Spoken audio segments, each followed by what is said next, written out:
Hello বন্ধুরা, আজ আমি তোমাদের কাছে নতুন একটা রেসিপি নিয়ে এসেছি। আজ আমি চিড়ে ভাজা বানিয়ে তোমাদেরকে দেখাবো। এই চিড়ে ভাজা তৈরি করতে দেখো আমার কি কি লাগছে, তোমাদেরকে দেখো দেখিয়ে দিচ্ছি।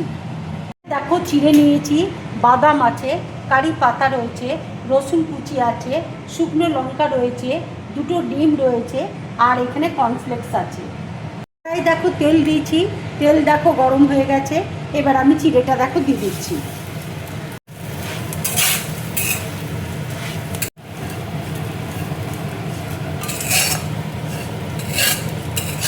আন্দাজ মতো দেখো নুন দিয়ে দিচ্ছি।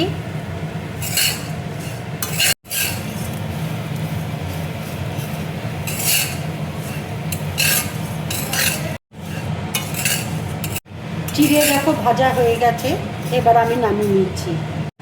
কড়াইয়ে দেখো তেল দিয়েছি, তেল দেখো গরম হয়ে গেছে। এবার আমি শুকনো লঙ্কা দেখো ফোড়ন দিচ্ছি, রসুন কুচি দেখো দিয়ে দিচ্ছি, বাদাম দেখো দিয়ে দিচ্ছি,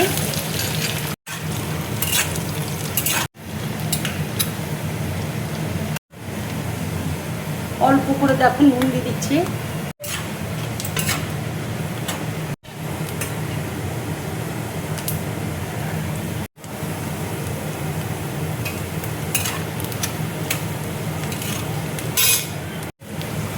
কারি পাতা দেখো দিয়ে দিচ্ছি।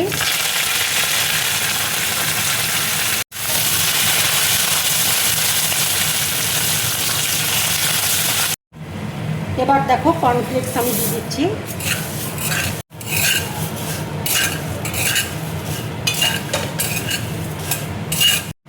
এবার দেখো চিড়ে ভাজাটা দিয়ে দিচ্ছি।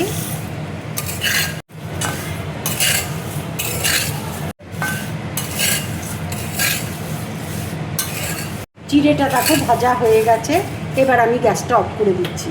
ডিমটা দেখো নুন দিয়ে আমি গুলে নিয়েছি। দেখো তেল দিয়েছি, তেল দেখো গরম হয়ে গেছে। এবার আমি ডিমটা দেখো দিয়ে দিচ্ছি।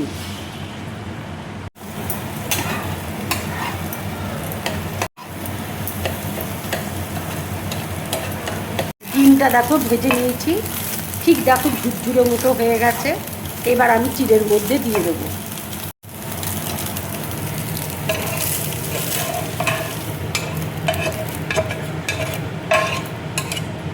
আমি মিশিয়ে দিলাম।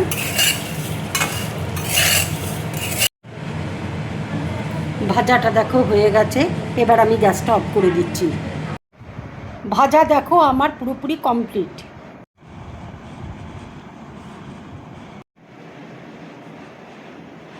চিড়ে ভাজাটা কেমন হয়েছে বল?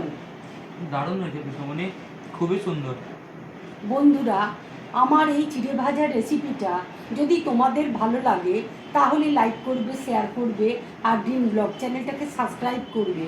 তোমরা বেশি করে কমেন্টস করবে, তাহলে আমার খুব ভালো লাগবে। নমস্কার।